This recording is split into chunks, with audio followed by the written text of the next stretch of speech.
Un breve resumen de 10 cuentos más del libro, Los gauchos judíos, escrito por Alberto Gerchunov. Presentación por Isan. Las brujas.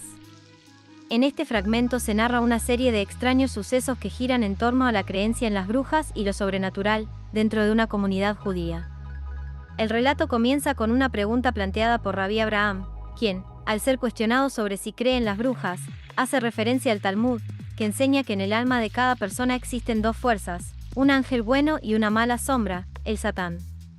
Según este razonamiento, la existencia de ángeles implica la existencia de demonios, los cuales se valen de seres impuros, como las brujas, para actuar. La historia se desarrolla a partir de un extraño fenómeno ocurrido una noche, cuando Rabí Ismael Rudman escucha ruidos extraños en el techo de su casa. Tras investigar, descubre que no es el viento, sino algo más extraño, aunque no puede identificarlo de inmediato. Su esposa, Brane, sugiere que podría ser algo impuro, lo que desencadena su miedo. A pesar de rezar y tratar de invocar fuerzas divinas para alejar la amenaza, los ruidos continúan, y una sensación de terror crece entre ellos. Al día siguiente, Ismael se da cuenta de que la mitad de la cabeza de su esposa se ha encanecido de manera inexplicable.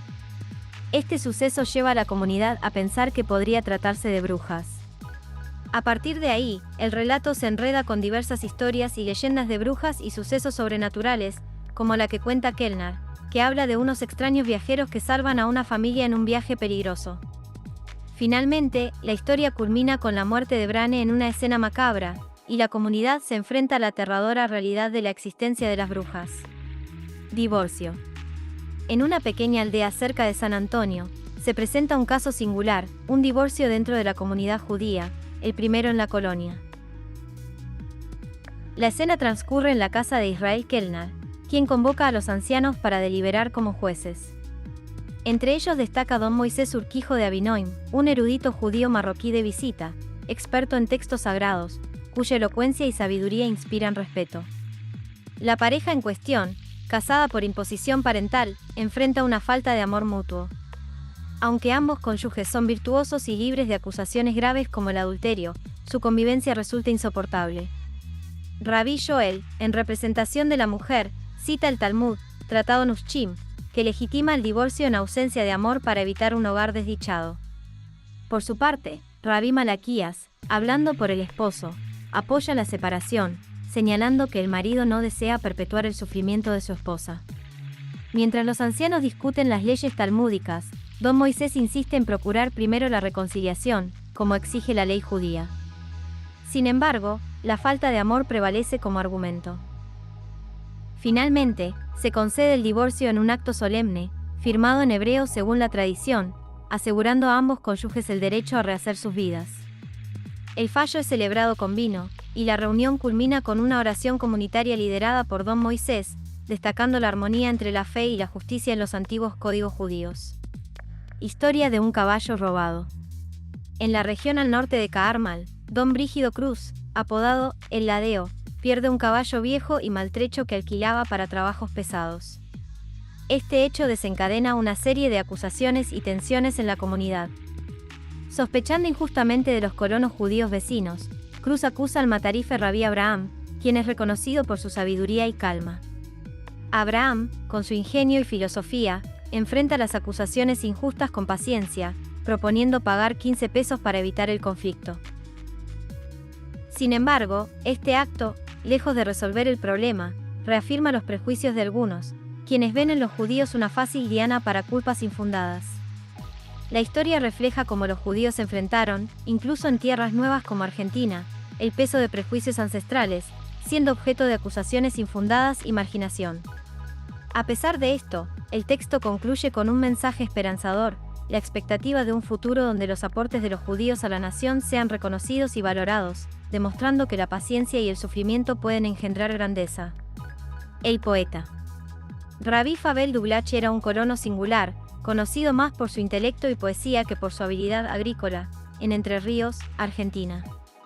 Aunque su granja reflejaba descuido y pobreza, con trigo débil, un maizal raquítico, y pocos animales, gozaba del respeto unánime de la comunidad judía y criolla. De espíritu sabio y prudente, pasaba gran parte de su tiempo en la sinagoga, explicando con pasión las escrituras y las antiguas plegarias, adornando sus relatos con un lenguaje rudo pero inspirado.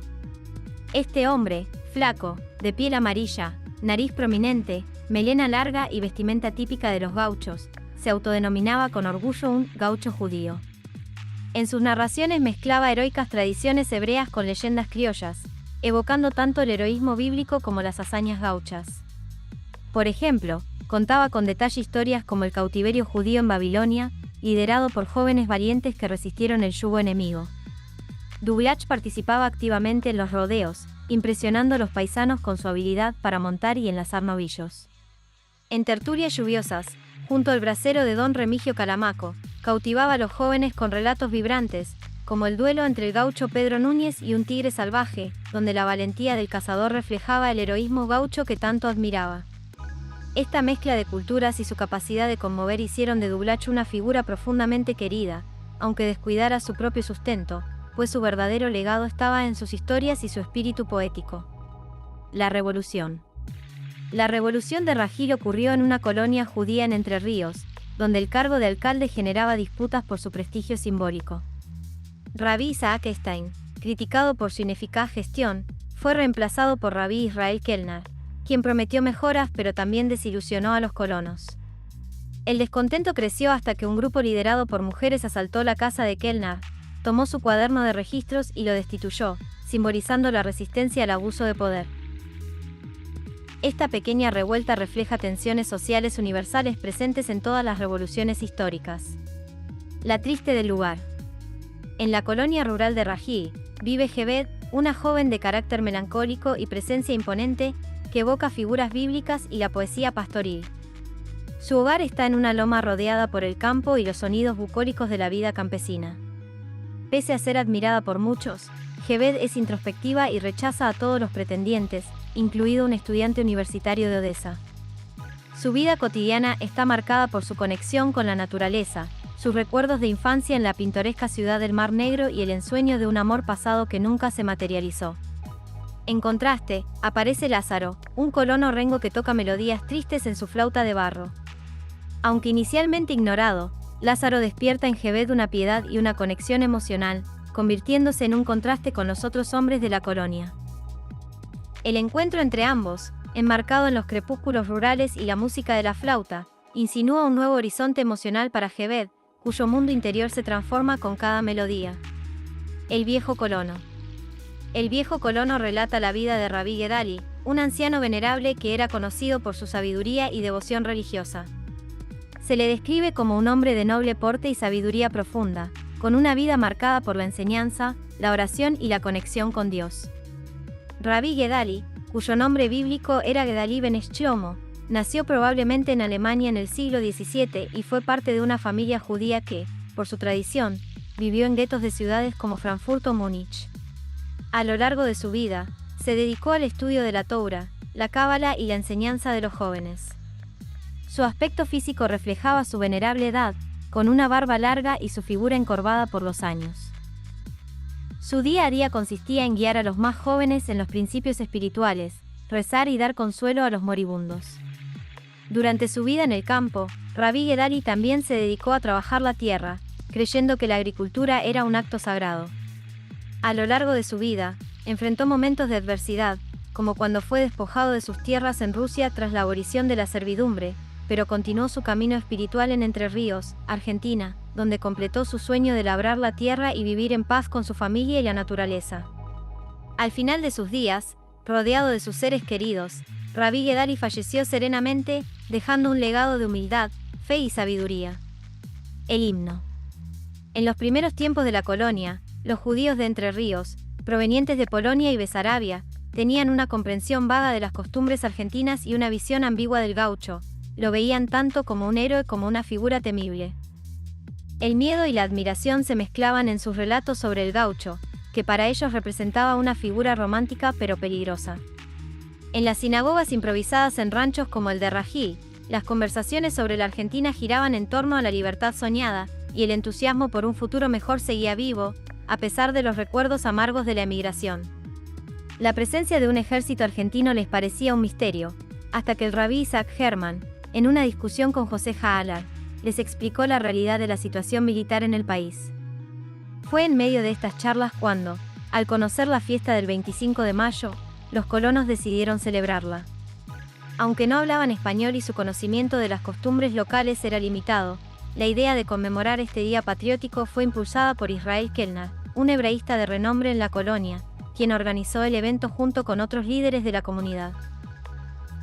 A pesar de la falta de información sobre los detalles del acto, los colonos se prepararon, decoraron sus casas y el día llegó con una atmósfera festiva. Aunque desconocían el color exacto de la bandera argentina, la fiesta comenzó con entusiasmo. La música del himno nacional, aunque incomprendida por los colonos, evocó sentimientos profundos de libertad. La jornada culminó con un discurso de Rabí Kellner, quien, con una parábola sobre un pájaro prisionero que anhelaba la libertad, hizo eco de las sufridas persecuciones del pueblo judío. Al final, todos los presentes, emocionados por el significado de la libertad, exclamaron un fervoroso «Amén», unidos en su alegría y esperanza. El médico milagroso. En las aldeas de Rají, Gacipina, Espíndola, San Gregorio y el caserío de Carmel, las mujeres se sorprendieron por la llegada de un nuevo médico, Nahum Sharcho, cuya figura se distanciaba completamente de la del antiguo y galante Dr. Richené. Aunque las expectativas eran altas, Sharcho no era el tipo de médico convencional, ni en su apariencia ni en sus métodos. A pesar de haber estudiado en Rusia y París, su atuendo se limitaba a un chambergo y zapatos de lona amarillos, un contraste con el estilo imponente de su predecesor. Además, Sharcho no recetaba remedios convencionales, en cambio, usaba su carisma y simpatía para tratar a sus pacientes. Era conocido por sus conversaciones con las viejecitas del pueblo y su manera poco ortodoxa de interactuar con todos. Aunque su prestigio comenzó con cierta desconfianza debido a la falta de recetas, rápidamente ganó respeto gracias a sus intervenciones milagrosas, especialmente en el caso de la doña María la Jorobada, quien estaba embarazada cuando el médico anunció un diagnóstico erróneo. Pronto, la reputación de Sharcho creció y su nombre se extendió incluso a ciudades lejanas, donde otros médicos acudían a consultarlo. Él, sin embargo, se mantenía alejado de las ciudades grandes, prefiriendo el ritmo tranquilo de la vida rural, donde sus pacientes sentían que lo que más necesitaban no eran remedios, sino alguien que los escuchara y les ofreciera consuelo. Las historias sobre sus curas milagrosas y su filosofía de vida se convirtieron en leyenda, y en su consulta, los remedios tradicionales fueron reemplazados por charlas y sonrisas. El candelabro de plata. En una mañana otoñal, Guedari, un hombre religioso, rezaba tranquilamente en su rancho. Mientras lo hacía, un desconocido intentó robar el candelabro de plata, símbolo de su distinción familiar. Aunque percibió al ladrón, Guedari continuó su oración sin interrumpirse, solo advirtiendo que era sábado. Al final, el ladrón se llevó el candelabro y Guedari, con calma, le informó a su esposa que lo habían robado, explicando que había advertido al ladrón de que no debía actuar ese día. Fin. Un breve resumen de 10 cuentos más del libro, Los gauchos judíos, escrito por Alberto Gerchunov. Presentación por Isan. Bibliografía. Gerchunov, Alberto. Los gauchos judíos. Talleres Gráficos Joaquín C.C., 1910.